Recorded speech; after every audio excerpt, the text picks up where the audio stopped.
aja.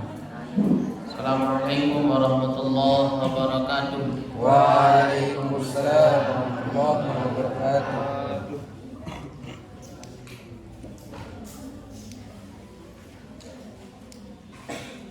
Bismillahirrahmanirrahim. Alhamdulillahirabbil alamin. Assalatu wassalamu ala asyrafil anbiya'i wal mursalin sayyidina wa maulana Muhammadin sallallahu alaihi wasallam abil qasimil amin wa ala alihi wa sahbihi ajma'in. Rabbi shrah li sadri wa yassir li amri wahlul 'uqdatam min lisani yafqahu qawli wasaddid lisani wahdi qalbi bi rahmatika ya arhamar rahimin. Wa ba'd. Qala al-musannif rahimahullahu ta'ala wa nafa'ana Allahu bihi wa bi 'ulumihi fid dharain amin ila an qala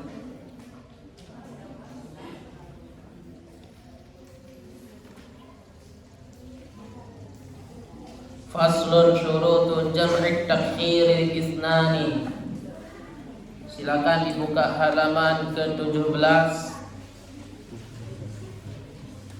Kita akan membahas tentang syurutu jam'i takhiri isnani, yakni syarat-syarat jam'i takhiri, jamak takhir.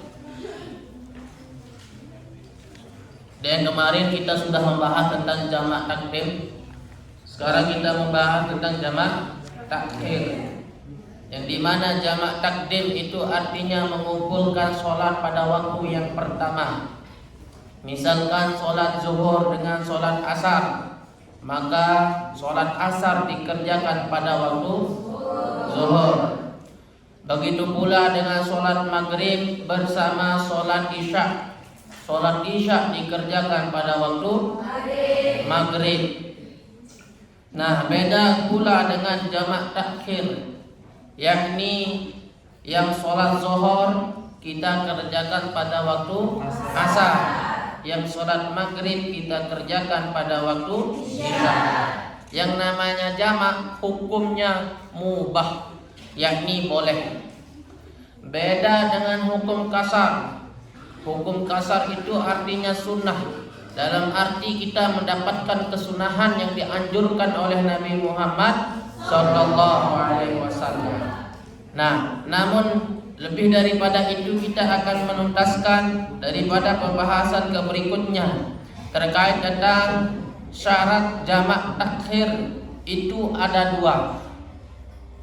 Seseorang yang hendak melakukan jamak takhir itu harus memenuhi dua syarat. Mana yang dua itu? Niyatut takhir, berniat bahwa dia akan mengerjakan sholat jamak takhir. Wa qad baqiya min waqtil ula ma yasa'uha. Dan kira-kira baqiya min waqtil ula, ya ditetapkan dari pengerjaan itu di waktu pertama. Ma yasauha artinya dimungkinkan bahwasanya kita mau melaksanakan jamak takhir itu masih ada waktu sholat. Misalkan sholat zuhur sama sholat asar, mau mengerjakan jamak takhir yakni sholat zuhur di waktu asar dalam keadaan perjalanan. Umpamanya kita lagi naik kendaraan, terus kita ingat bahwasanya akan memasuki waktu maghrib, lalu di sana ada kesempatan kita untuk sholat jamak atau sholat satu waktu sholat, yakni sholat asar saja, maka kita diperbolehkan untuk menjamak sholat jamak takhir. Misalkan ada waktu sholat asar, mau masuk waktu maghrib, nah maka kita harus mengerjakan sholat asar dan menjamak takhir.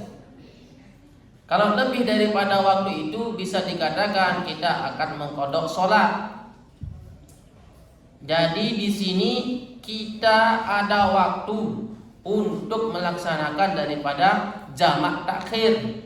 Kalau tidak ada waktu, otomatis sholat zuhurnya dikada.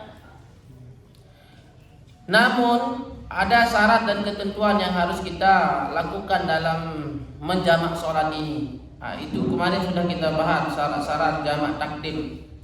Ya. Baik, kita lanjut saja. Wa dawamul udhri dan dawamul udhri, uzurnya itu terus menerus ila tamamis tsaniyah, sampai sempurnanya niat yang kedua. Artinya kita itu tetap dalam perjalanan. Kalau sudah sampai di suatu tempat tujuan kita, maka kita tidak boleh menjamak takhir sholat. Misalkan berangkat dari sini, itu perjalanan yang menempuh sehari semalam, kurang paling tidak itu sampai ke Bali umpamanya. Ke Bali, tahu Bali? Ya, Denpasar umpamanya.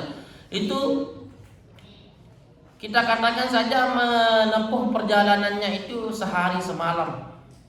Terus ketika sampai sana, waktunya sudah habis, waktu untuk mengerjakan sholat, maka kita tidak boleh yang namanya menjamak takhir, tapi kita harus mengqada sholat.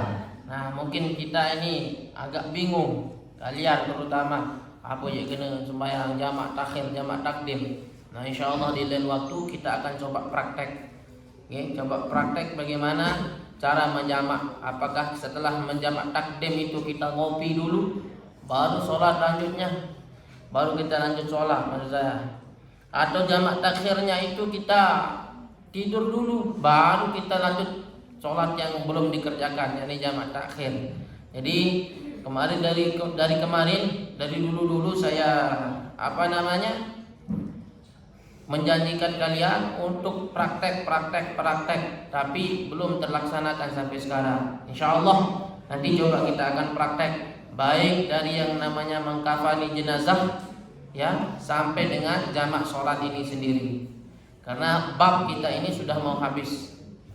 Terakhir kayaknya ini, yakni syurutul kasri sab'ah, yakni syarat-syarat kasar. Kemarin kan kita loncat karena mengambil waktu puasa, jadi kita loncat. Nah, sekarang ini bab terakhir, yakni insyaallah Selasa depan syurutul kasri sab'atun, syarat-syarat kasar itu ada 7. Nah, jadi insyaallah kemungkinan kalau tidak saya jelaskan tentang syurutul qasri ini, maka saya akan menjelaskan tentang prakteknya jamak takdim, jamak takhir, ya. Begitu pula insyaallah dengan praktek jenazahnya. Yang penting ada yang mau jadi prakteknya, kita akan jelaskan insyaallah. Ada calon-calon mayit di sini? Oh begitu ya. Baik, wallahu a'lam bishawab.